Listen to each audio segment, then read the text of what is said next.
大家好，歡迎嚟到周國學講堂，我係周柏學。神功門呢，其實主要目的咧就係濟世助人。我哋嘅口號係保命防身，助己助人，呢個係我哋嘅宗旨。咁但係咧，所謂樹大有枯枝，族大有客兒。任何機構咧，當佢人數越嚟越多嘅時候咧，都避免唔到咧，就有啲唔係咁好嘅行為出現㗎啦。咁今日咧，我同大家所討論嘅問題咧，就係賣教。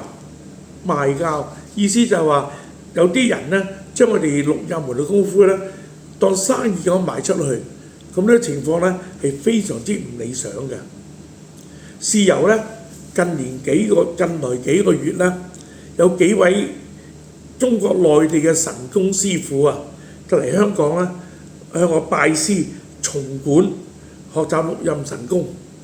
咁各地嘅人都有喎，就有嚟自南方嘅廣東啦、廣州啦、海南，北方嚟嘅有河北啦、浙江啦、江蘇等地。佢哋咧都已經係傳教師傅級嘅人馬啦，教館咧都有5至6年之間喎。咁我心中咪有疑問啦。既然都可以成為傳教師傅，門下亦有唔少弟子，點解要重新嚟學六壬神功呢？咁細心了解之下呢，原來有啲所謂嘅本港師傅啊，佢哋隨意喺中國裏邊咧傳教，但未有遵照教義，佢以金錢為本，收到一定費用之後呢，就批准弟子出館傳教啦。不過因為法術嘅功底唔足，所以濟世能力亦當然有限啦。而且有啲人啊，為咗贖回啊、賺回啊佢自己出館嘅費用咧，佢係胡亂咧再俾弟子開館，結果咧造成咗唔進一步嘅不良影響喎。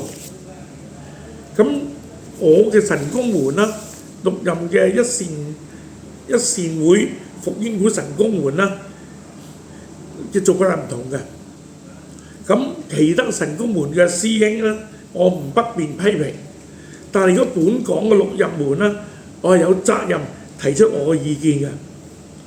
我館傳授嘅六壬神功咧，係分開宗教、大教、三山教、五雷教及埋全教級嘅。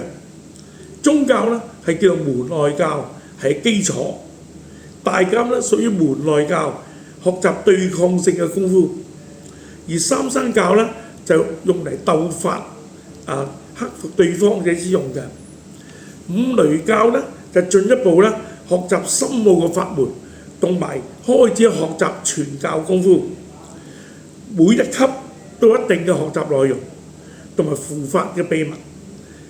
弟子必須要掌握咗每一級嘅法門細節，先可以再上一級。而五雷級弟子咧，如果能夠完全掌握到六壬法門後咧，就可以申請出師當教，自立門戶。我哋嘅嚴格要求，要喺眾師兄弟喺在場嘅情況之下呢，要向六壬先師問碑，聖碑之後方可出館。而出館弟子呢，仲要宴請其他嘅師兄弟啦，食飯，以公告天下，佢成為咗師傅啦。我收到一個未經證實嘅消息，傳聞呢，大陸有啲弟子啦，傳得啦，某佢給佢一個傳教嘅資格之後呢，竟然喺1-2個月之後，便向其他弟子傳教，俾佢哋出嚟做師傅，收費呢係人民幣1800蚊，交俾佢哋1-2本符書，咁叫做完成啦。如果傳埋真嘅話呢，呢樣嘅師傅呢，只有虛名，根本不配成為師傅。而且呢種師傅喺日後必定會用行騙嘅手段喺社會上謀取利益，神功門就會俾佢哋玷污，而行騙嘅結果就係會讓其他百姓唾棄，最後呢，可能亦都會俾政府去取締同埋制裁嘅。因為而家喺國內咧好難揾到好嘅師傅，學到實用嘅濟世服務社會嘅方法門，所以不少有志之士咧，必嘗試嚟香港尋師。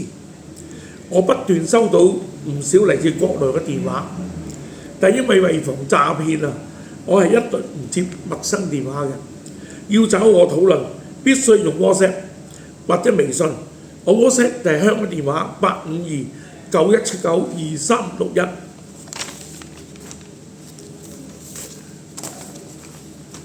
我亦都借呢個機會咧，懇請各位前輩好好咧檢視同埋訓導自己門下嘅弟子，唔好因為利益而隨便賣教，以免破壞我哋各位老師公前輩辛辛苦苦建立得嚟不易嘅六壬聲望。好啦，今日我同大家講嘅內容就係咁多啦，希望大家能夠留言、點讚同埋批評，同埋咧希望能夠禁止啲歪風。多謝大家睇下，多謝大家嚟嘥時間嚟聽我講嘢，大家再見。